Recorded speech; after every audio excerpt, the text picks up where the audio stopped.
sinabay ko na lang dito. Kasi ang magkaiba lang naman nito mga kabistak, itong pangalan dito, yan, at saka yung title niya dito. So yung gitna pareho, kaya isinabay ko na tong tatlo yan.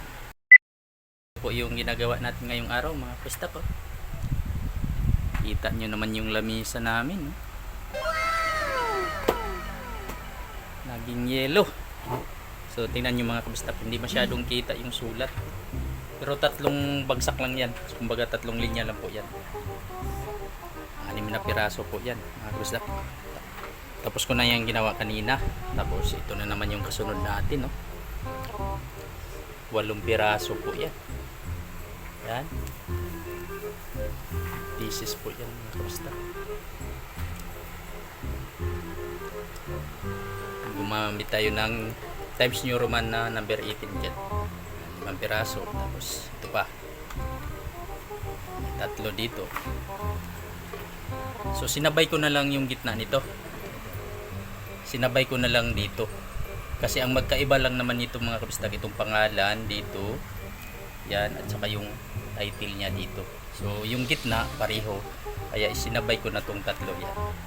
Tatlo po yung wala pang title at saka pangalan.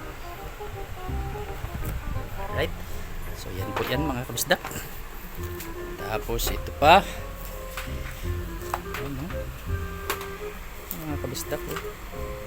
Ganun kadami yung ginawa natin ngayong araw. Ayan, maninipis lang. Alright. So 1, 2, 3, 4, 5, 6. 6 na piraso po ito. Tapos na din po ito mga kabisdak. Naikabit na po natin yung papel. Alright. So,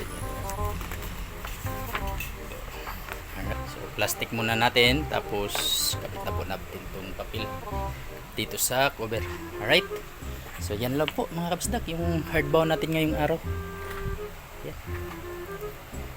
Hindi masyadong marami pero okay na rin. Kasi nasa 20 din to. Mahigit. Alright.